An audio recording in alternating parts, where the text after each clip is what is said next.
Buenos dias. Here we are in the heart of Mexico City at the end of 3 great days of automotive logistics and supply chain in Mexico. And if you just take a look around me, you see a city which is bustling, moving, never stops changing, much like the automotive logistics and supply chain industry here in Mexico. Always maybe prone to some traffic and disruption, but full of innovation, color and diversity. And that's what this conference has been all about. And I think today really capped off a lot of these discussions where the resiliency of the people in the industry came through.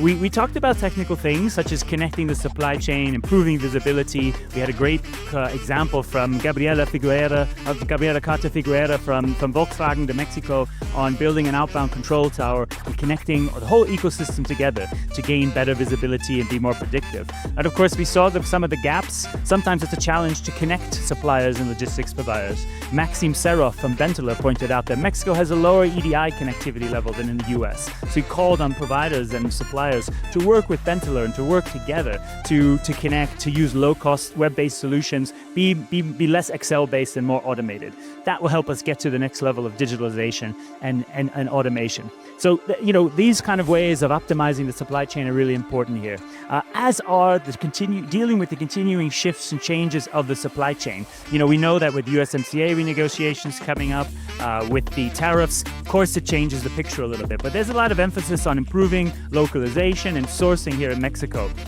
Evelyn Nova Castaldi from Stellantis, who's Director of Supplier Quality and Purchasing, talked about ways to work with the suppliers here to increase their localization. It could be, for example, moving casting from out of country into country, which could also help a company qualify for USMCA, which would reduce or eliminate tariffs in some cases. So it really is about that collaboration, looking across the benefits of local and regional, even global aspects, which Mexico really has. And that led us into our final panel, really, where we talked about the priorities ahead for Mexico to stay competitive. There's no doubt that with the USMCA renegotiation in play, that we have some uncertainty ahead.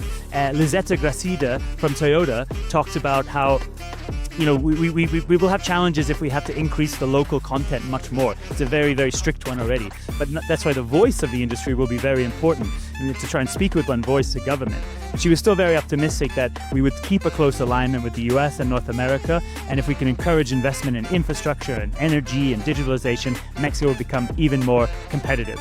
And it's not just about what the government has to do here, though. It's very much about what the industry can do to work together. Geraldo de la Torre from Nissan talked about how even in a time when Nissan is right-sizing its operations, closing some plants here in Mexico, it's working with its supply base to consolidate and grow volume and production. That actually means more opportunity for suppliers and logistics providers, not less, if they can work together and work with Nissan and align in the right quality and requirements. And I think that was an important message to send. It might be a disruptive time, the market might be a challenge.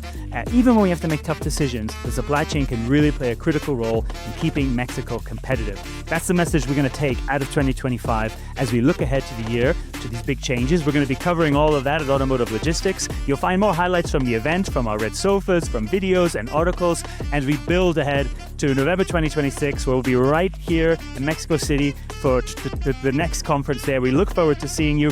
I'm going to say gracias a todos and just leave you with this impression of a vibrant city and a vibrant culture and a vibrant business, which we're going to celebrate together again. Gracias.